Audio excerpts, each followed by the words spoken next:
right. So we are here with Todd Bailey. Todd, thank you very much for being here. Yeah, here we go. Thank you. Here we Good go. to be here. All right. Thanks for doing it. Yeah, so I first met you, I think it was a Broken Goblet open mic, Yes. when they were in the big room. Yes.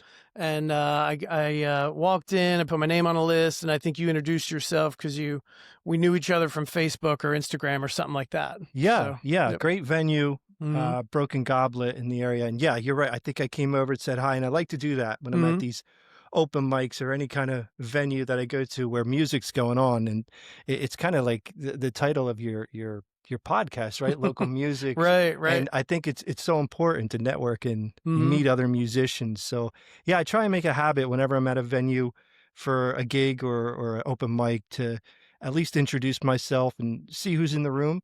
And, sometimes it's self-serving to try and network and see what's going on. But also sometimes you meet people that are at these venues that it might be their first time out Right. and they may be nervous and it just makes a good impression that you're trying to, I don't know, I guess just make yourself known in the space, but also help other musicians whenever you can. So yeah, that's especially those new ones like that. The new folks that have maybe never played before. Maybe it's their first open mic or second or third.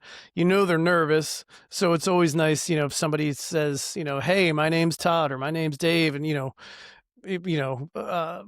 and helps make them more comfortable. You know what I mean? I do know what you mean. And a lot of times you're there for 2-3 hours, even longer sometimes at these open mics. And if I could give any type of advice, it helps to come early to an open mic, stay till the end of the open mic, shake some hands. But if you're there for 2-3 hours, it certainly breaks the ice and there's no reason not to try and talk with some folks. Absolutely. I think all my friends nowadays are all musicians, and they're all people I've met around the scene, open mics. Even Leanne's my girlfriend. I met her at an open mic. So yeah, they're good people, these musicians. They are. All right, cool. So I know you're primarily an original music artist, right? You write your own songs. Yes, sir. How long have you been doing that? So I'll take you back to the late 1900s, I guess, 1995 to be exact. So I was 19. Okay. You do the math, right? 30 years ago. So yeah, that's when I learned guitar. I was 19 in college, and I had a roommate who had a Martin.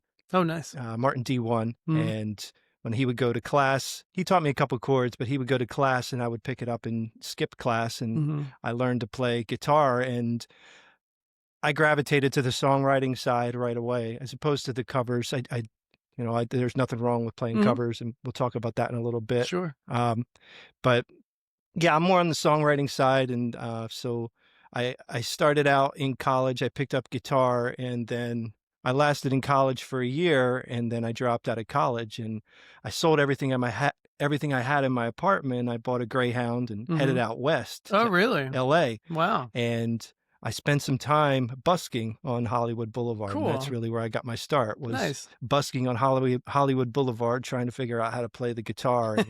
And, it's reminiscent in a lot of the stories in my songs. Oh, okay. At early beginning. Awesome.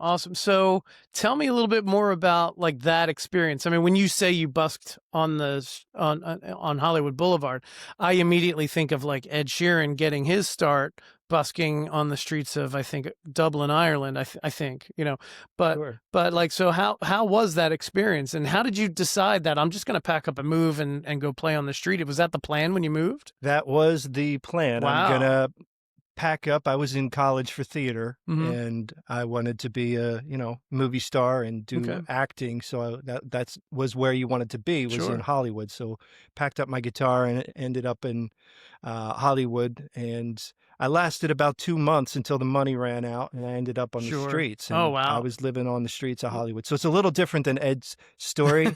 And back then we didn't have cell phones. So it was really hard, if not impossible, to get a job back then without trying to go to interviews, and where are they going to call you if you don't have a phone? So I was stuck. I was in a bad spot for a full year out there. And it was hard, obviously you're 19 years old living on the streets of LA. Could you imagine? I can't even imagine. Yeah. No. So I learned on I learned early on that it's good to follow your dreams, but you should certainly have a plan B or have Yeah. some a little more Right. stability before just hitting the road. Sure. Some kind of like safety net, if you will, right? Yeah, You know, like a place to go home to if it all falls apart, right? exactly. Yep. So you were literally like homeless for about a year in California? Yes, sir. Where did you have a car that you lived inside, or were you literally sleeping on the street? Sleeping on the streets Wow. for a good couple months, and then I was Mhm. picked up by the Covenant House, which Okay. is an organization that caters to runaway youth. Mhm. And yeah, so first 2 months I had an apartment a block off of Hollywood Boulevard. Ended Mhm. up on the street for a couple months, and then spent some time with the folks at Covenant House who Okay. helped me get back on my feet. Wow. That's Yeah. crazy. Crazy. And on the new album, I've got a song called Streets of LA, and that story is tied into that song. Nice. Awesome. So then what happened after you spent some time in the Covenant House? Did you come back here? Did you go somewhere else? Yeah, so at that point, my sister was getting married, so my parents, Covenant House helped me get in touch with my parents, and they got me a ticket back Oh, to nice. come back, and came back for my sister's wedding and stayed. And once I stayed here, was when I got my first band at that Okay. point. So Mhm. once I was back in town here, I entered into the Philly music scene, the Philly folk music scene in the Okay. late 90s. And I Mhm. had a band, first band was called Gypsy Killers. Mhm. And Great name. I like that name. so the name stems from a Sam Shepard play. Okay. And in that play, there's a band, a fictional band called Gypsy Killers, and they go around killing cover bands. So this started early. This backstory of mine started early on, and it carries all the way 30 years later to the new album, Cover Band Town. I'm being a little bit facetious when I say this. I'm joking, but like, so your animosity towards cover bands goes all the way back to the beginning. I was stubborn early on in originality and in songwriting. That's great, though. I love that. Yeah, so Yeah. that's really my backstory is the streets of LA as well as the cover band Right. aspect with Gypsy Killers. So I want to say late 90s, early 2000s to 2005, we put out an album. One Precious Stride was the name of the album. And we played all the spots, the North Star Bar, the Grape nice. Room, and Pontiac, and all the spots in Philly. Yep. And early on at that time, I was into web design, web development, and I created one of the first Philadelphia music scene websites. Oh, did you really? PhillyScene.org. Awesome. Was the name of it. Mhm. And that was my entry into marketing with all these venues and marketing with musicians, and helped me get a lot of gigs for the band at that time. Yeah. So, and it also, my passion for digital marketing and has helped me along the way too. Cool. Very cool. How did you learn that stuff? Was that the short time that you were in college? Is that when you learned it, or did you just pick that up on your own? Self-taught. So Yeah?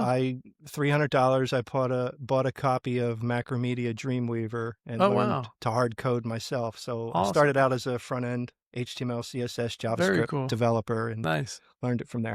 That's awesome. Yeah. Love it. So then whatever happened to Gypsy Killers? Did you guys just kind of go, did it just, I can't find my words today. It just kind of ran its course? I think it ran its course. Eventually, everybody, we were all young, early 20s at that point, and we were partying hard, and,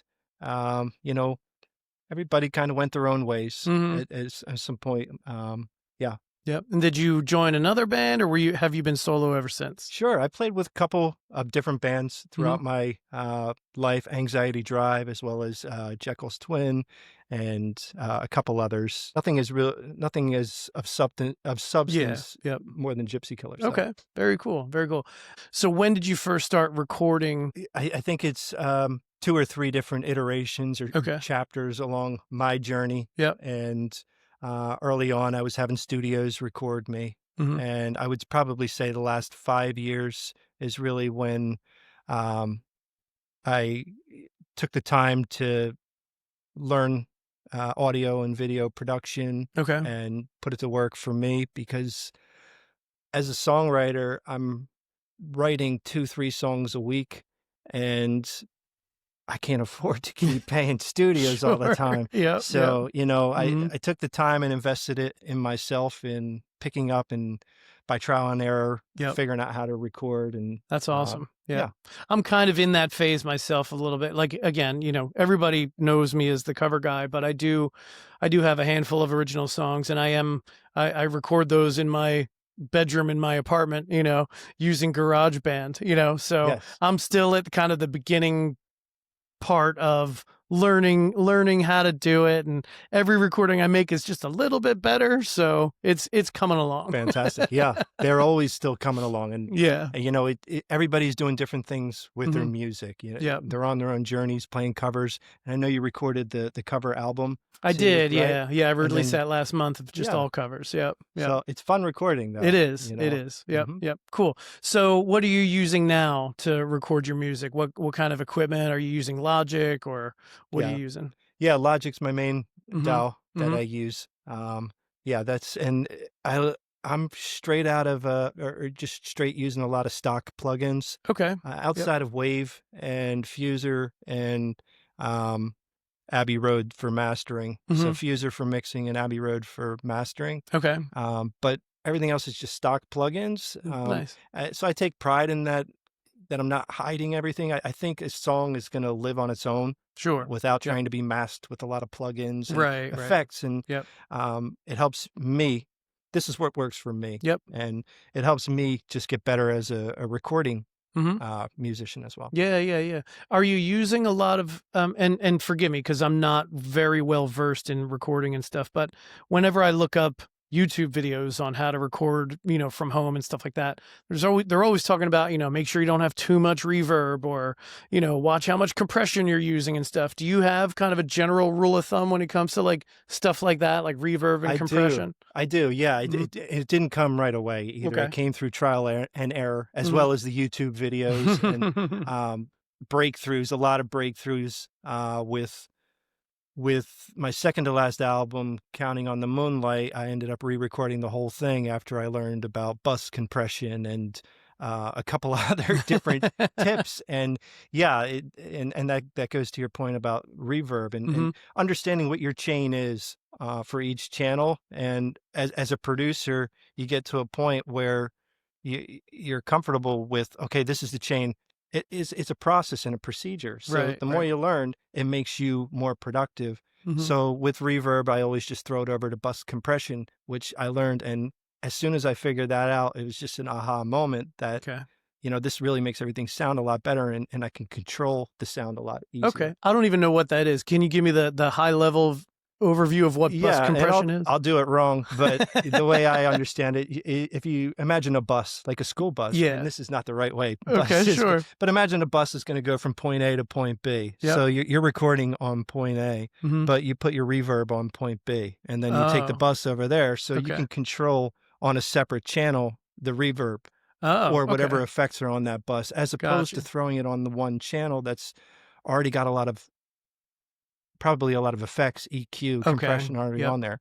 So it's just an easier way using bus to make the signal and the sound more controlled and clean. Okay. Awesome. So how many albums do you release? Full albums, or do you release singles as well? I do both. Okay. Yeah. All right. Yeah, I've got 10 full-length albums at really? this point. Wow, I didn't realize you had that much out. That's amazing. Yeah. Thanks. That's awesome. It's fun, and again, it for me, it's a songwriter, and I try not to get into the perfectionist mentality. Yeah. And I got to get them out there, and it's not so much that. It is somewhat for public consumption. It's also for demos to send out to Nashville and to other artists to get these songs out there and to get them heard. So it's serving two masters that, but for me as a songwriter, I need to just get it done. So I've found that once I get it done, then I can move on to the next song. Right. Next song. Yep. So. There's a musician in this area. I don't know if you know who he is, but his name's Michael Songs. He was probably like episode 4 or something like that of this podcast. He's very similar in that, like, he writes song after song after song, like every day, every week, you know, and he has to get him out there so he can move on to the next one. So I love to go into the studio and do a lot of mumbling and making weird sounds until I find that melody. And then once I get that hook, Yeah. I get that hook, and I've got 30 years of songwriting experience that I know what the next step is, which for me is to take that hook, go over to the computer, write it down, and then get to work on the verse or get to work. So I, that's my process. Nice. Are your songs very structured? Structured. I'm not a progressive rock fan myself, and personally, I'm not a big Rush fan or that style. Right. I mean, they're great musicians. Yeah, I'm right? kind of the same way. Yeah, but what I like is verse, chorus, bridge, verse, chorus, out structure for a lot of my stuff. Very cool. Very cool. Have you ever tried to write something that was out of your normal stuff? Yeah, I have, and a lot in my earlier days. I've just gravitated more towards structure. Okay, very cool. Gypsy Killers, my first band, did a lot of jam. A lot of jam band and improvisational jazz work, and led itself to a couple songs that we collaborated on, which were a little more progressive. Nice. Okay. Very cool. Let's talk a little bit about influences. Sure. So I myself personally, I fall into a folk, Americana, and country genre. And lately, most recently, influences are definitely Luke Combs. I'm a huge Luke Combs fan, and Nico Moon. I love a lot of what Nico Moon is doing on the country side with kind of styling after Jimmy Buffett and these feel good summer kind of tunes. Yeah, I've never heard of Nico Moon actually. Sure. So Nico Moon, his big hit was Good Time. And it's a country song that came out, I want to say 5 years ago. And he's just made himself a good career out of that. And he was also a songwriter that wrote a lot of songs for Zach Brown. Oh, okay. And him and Zach Brown have a good relationship. So those are my two, I think, big time artists that are influential. Now, Bob Dylan is, a big, early on, one of the first albums I learned, or, Rolling Stone, like a Rolling Stone, or one of the first songs. And then locally, I'm a huge fan of George Becker. Oh, okay. So I wanted to bring him up just as an influence, because as a songwriter and artist, he's extremely important to me over the past 5 years plus in what he does and what he stands for, and the live show that his band puts on. So I love his work. I love his songwriting. And so I've got national artists that, I emulate, as well as local ones. Sure. Yeah. George is great. He was, I forget what episode, but I interviewed him here as well. I want to say maybe episode 20 or 30, somewhere in there somewhere. But yeah, no, he's great. And we both did that benefit, that Tunnels to Towers benefit that George put on up at Artie's. And that was a good time. That was a good time, and yeah, he puts on a great show. So shout out to George. Absolutely. Keep doing the good work out there, George. People see it, and it's important work. Yep, absolutely. Okay, so I know you play guitar. Do you play any other instruments? I do. With the production, I'm at the point where the major instruments, drums, keyboard, piano, bass, guitar. And you've learned them in an effort for the purpose of recording? Correct. Okay. Yeah. So is guitar kind of your first love then? Absolutely. Yep. Yeah. 30 plus years of guitar. I was talking with Leanne at that Artie's gig about my keyboard piano playing, and I wish when I was in college I had a piano course, and I wish I would have stuck with it, because now that I'm older and recording, it doesn't come as easy as the guitar does, but it's so important. And if you can learn piano and keyboards, it's a great songwriting tool and great for production. I wish there's a part of me that really wishes I would have learned piano when I was younger, because I think it would have helped with my music theory journey, right? I always had a hard time wrapping my mind around the theory on the guitar. And then at some point in my life, I learned that all the white keys on the piano are the C major scale. And I was like, what? Like, it's all laid out in front of you? Like, what the hell? But still didn't have the motivation to learn it. But I think it would have helped me immensely learning the whole theory part of it. Music is a journey, and that's just a great example. You have these breakthroughs in life, these aha moments. That's what music can do. Exactly. And how about you? Do you know a lot of theory, or you self-taught? Or it's limited. Okay. I'm more self-taught and by ear. I try to be a student of the game, understanding circle of fifths and Oh yeah. all that. Yep. And no matter how many times people explain it to me and I understand it, I forget it the next day, and I Yep. go back to what I know. Yep. So. All right. Awesome. Your albums, your music that you're recording, you had mentioned that you play all these other instruments. So, it's safe to assume all of your songs have full instrumentation on them. Are you playing electric guitar as well and like soloing and stuff too? I am. Okay. Yeah, Nice. absolutely. I love when I'll record the acoustics first, double that up, throw one to the left, one to the right, Okay. Yep. and then get onto keyboards and drums. And I enjoy, sometimes I get to a point where I don't want to do a good take because it's so fun to play the keyboard, play the lead guitar part, Yeah. because Yep. when you write a song, you may have an idea as to what the lead is going to be based off the melody, but you don't know until you actually sit down and Right. if you're doing it all yourself, obviously. Sure. So Yep. yeah, I enjoy figuring out what the lead's going to be as well and playing it. Awesome. All right. So for those listeners or watchers who don't really know who you are or not familiar, give us a rundown of the albums that you have released so people can look for them.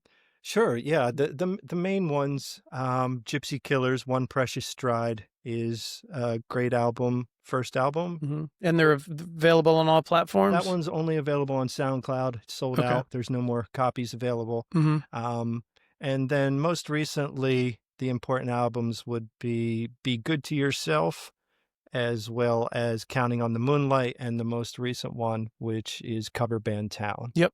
Okay. So take me through the most recent one. I know, Cover Band Town.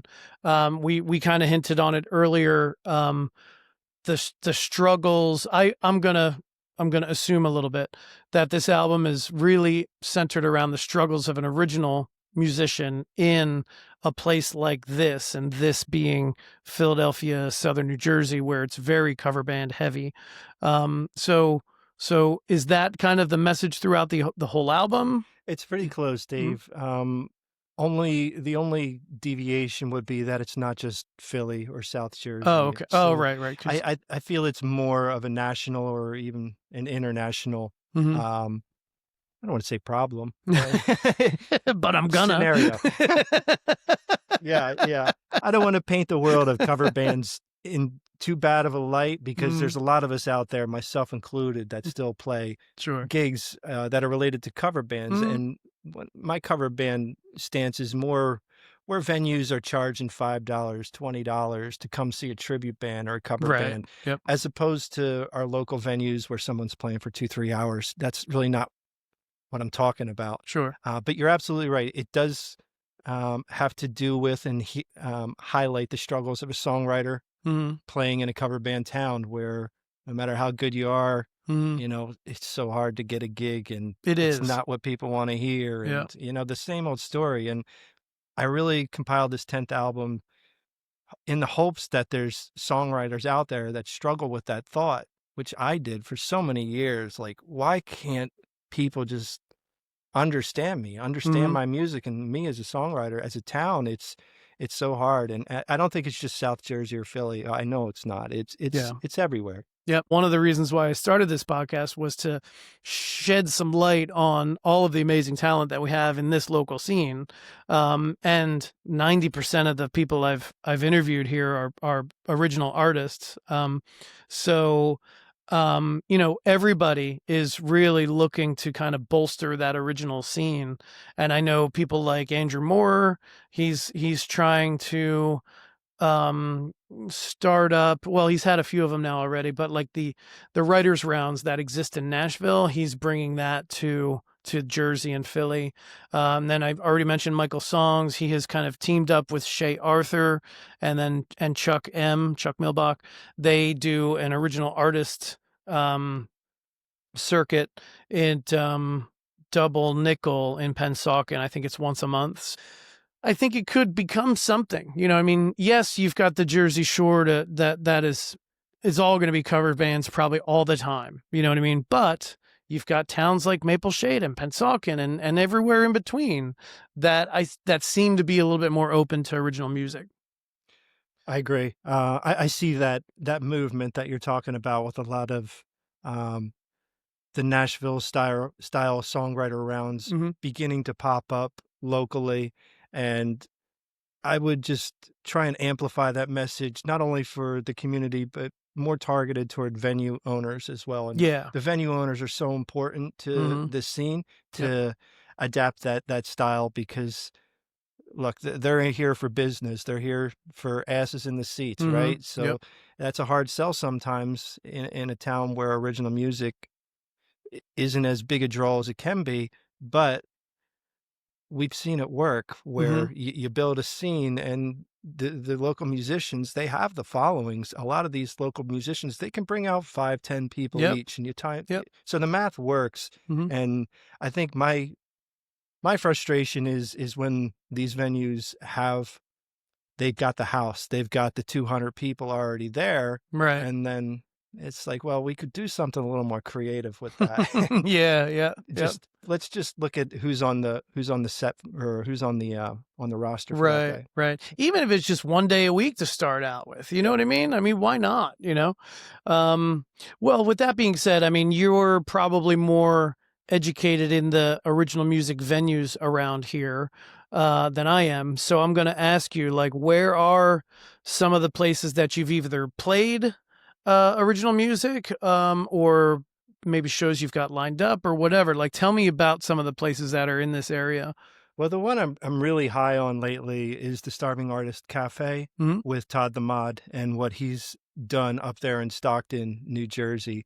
And I'll be playing there next Wednesday. Okay. And next Wednesday, what's the date of that? The 27th, August 27th. Okay. So, yeah, I think the tagline is somewhere north of Nashville. And he gets a lot of great acts in there, and he's gotten Tommy Conwell in there, and Jeffrey Gaines is playing upcoming as well. Oh, that's awesome. And the lead singer from Dishwalla. Okay. Pop band, right? Yeah, I remember them. I don't know who that singer is, but yeah, I remember the band. Yeah. So, and it's a small little cafe in Stockton, New Jersey, beautiful little town. Yep. And he's a venue owner that really cares about who he's putting on the stage, and he cares about the artists. So that's one that I really, that's one I really like.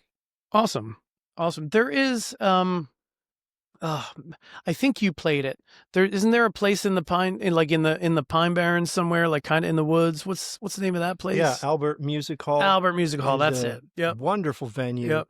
And they just began having solo artists last year, and they did it again this year because I still see some solo artists playing. And I played there 3 or 4 times. It's a great venue, a great built-in audience of folks in the Pinelands, and every Saturday night it's $6. They've got a full concession stand. Oh, nice. And, they'll have 200-300, sometimes more people that come wow. out. Great stage. 200 or 300 people? Wow, that's all. Is it all original music? No. The majority is covers. Okay. Now that's not to say that they always have original people playing original songs throughout their sets, but they're looking for a majority of old time covers or country covers or they're in the like bluegrass, right? A lot of bluegrass. Okay, very cool. Great venue though. Yeah, I remember seeing it online. I've never been there, but I've seen it online. I was like, oh, that would be a cool place to play for sure. So you've got some songs you're going to play for us, right? What are the name of those songs? Yeah, I got 2. I'll start with Nothing to Lose But Time, which is a newer song, which is a dance song. Okay. And then I'm going to play Cover Band Town, which is the title track of the last album. Awesome. So the first one, Nothing to Lose. Nothing to Lose But Time. Nothing to Lose But Time. So walk me through what that's about, if you don't mind. I mean, unless you want to leave it open to interpretation. Absolutely. Yeah. So I talked about Nico Moon a little earlier, and a lot of times I'm writing songs and sending them off to these artists, sometimes unsolicited, sometimes sometimes not. But it's this one is definitely trying to catch that artist's attention, and this is just a feel-good summertime song. And since we're at the end of summer here, you can only play these summer songs for so long. That's right. Yeah, whenever I do Margaritaville in one of my sets, if I play it in January, people look at me like, what are you doing? That's exactly right. Yeah. Yep. All right. And then the other song, Cover Band Town, what's that about? That one is about a struggling songwriter in a cover band town. It's a sad story that many songwriters deal with all the time. All right, awesome. You know, there is one other thing I would promote. It would be my social media, the YouTube Yeah, channel. please let everybody know how they can find you. Very similar to what you have done already, and it continues to build and gain momentum. It's all about visibility, and social media amplifies that. So I've been most successful on the YouTube side. I'm active on TikTok. I'm active on Instagram and Facebook. So a lot of these labels aren't gonna touch you until you've got the followers, and that's just the world that we live in. Not to say that it can't happen without that, but you're going to put yourself in a better position if you're continuing to build the foundation. While doing that, you're also going to look at analytics, and you're going to learn what works with your videos, what doesn't work, what keeps people engaged with your videos, and you're going to adapt your messaging and what type of content you're putting out there. So for me, it's understanding a lot of that along with the songwriting. And what are your handles on all those social media? Is it Todd Bailey Music? Yeah, Todd Bailey Music. Okay, and that's Bailey, Bailey, right? Correct. Yeah, okay, you got it. I want to make sure people can spell it right so they can find you, you know? And speaking of YouTube, didn't you have, or maybe it's TikTok, I think YouTube, did I see a post where you had something hit 1 million views?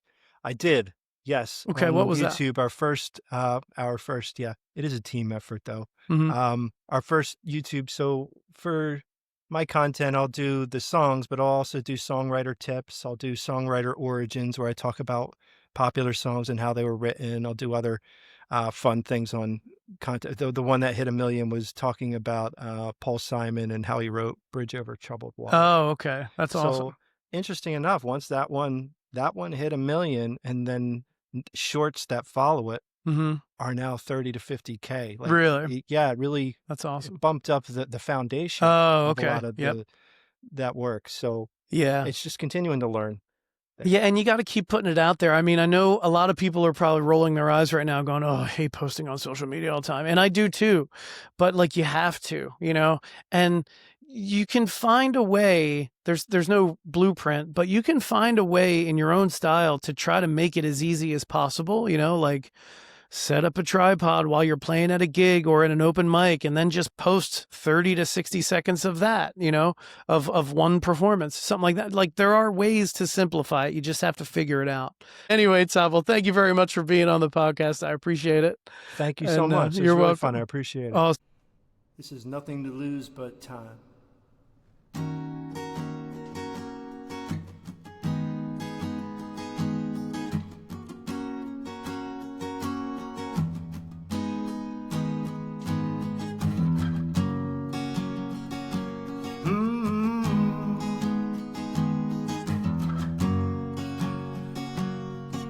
Girls in bikinis feels like the summertime, oh my, my. Babe, I swear I ain't trying to stare. If I didn't peek, I'd be a fool. Got a good thing going, a gentle breeze is blowing. Got a fresh cocktail, I'm about to set sail. Jamming with some tunes, vibing by the swimming pool. And as soon as that sun sets later on, we'll crack another beer and have another one. Cause no one wants to leave and no one's gonna tell. And these damn cold beers won't drink themselves. Going all night, feeling alright. Working on a buzz, hanging on tight. Trying to find a groove, yeah, what's the next move? Making bad decisions, there's nothing to lose but time. There's nothing to lose but time. Beach life living's a gift that keeps giving. Oh my, my, Corona with a lime. Chilling in the shade, kick it back and trying to stay cool. This DJ's bumping, the beach house is jumping. Don't go and try to tell me how to live my life, cause I'm jamming every night, straight through the summertime. And as soon as everyone at the party's having fun, crack another beer and have another one. Cause no one wants to leave and no one's gonna tell. And these damn cold beers won't drink themselves. Going all night, feeling alright. Working on a buzz, hanging on tight. Trying to find a groove, yeah, what's the next move? Making bad decisions, there's nothing to lose but time.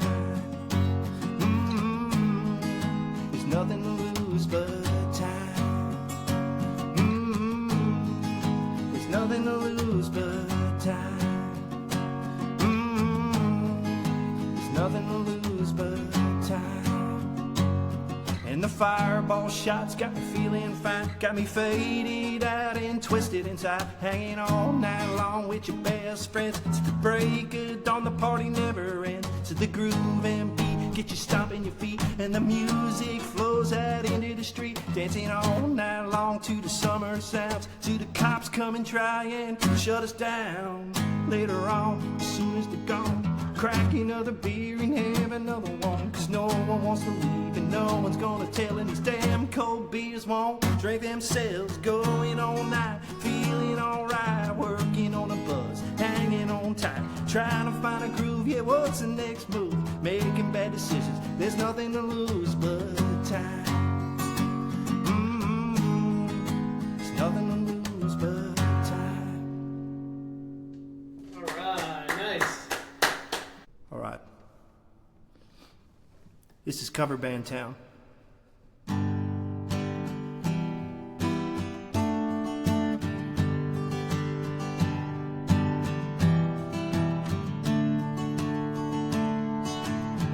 Another Friday night, headed to the bar.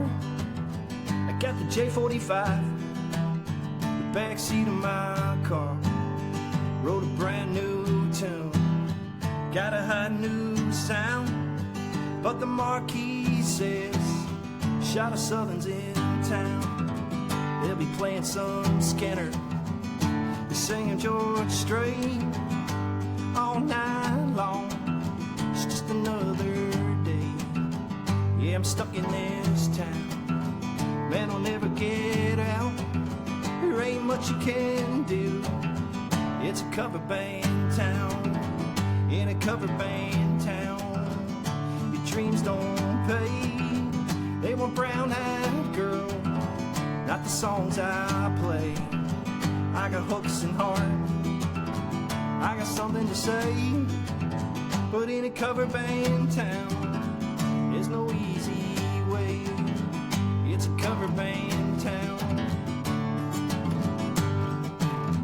It's a cover band town. Another Saturday night, chasing down the dream, strumming my J45 till my fingers bleed. And I know that downtown, where the cover bands play, they can hear my songs and every word that I say, while I'm singing Bon Jovi, Journey, Hard and Sting. They won't give me a chance, yeah, they know what I bring. I would kill that stage, shake it to the ground. You one day I'll rock this old cover band town. It's a cover band town, where your soul gets sold. It's sweet Caroline, still never gets old. And all the tribute bands play every weekend night, while I sit at home, man, it just ain't right. It's a cover band town, ain't that the truth? All they want is Tom Petty, Bob Dylan and Bruce. Yeah, I got hooks and heart, I got something to say, but in a cover band town, there's no other way. It's a cover band town. It's a cover band town. And in a cover band town, if you blink you might miss another set of the Killers, Harvey, Danger and Kiss. I got hooks and heart, I got something to say, but in a cover band town, there's no only way. It's a cover band town. It's a cover band town.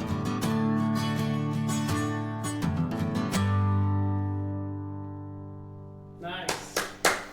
Awesome. That was great. Thanks, Dave. Appreciate it. Yeah, man.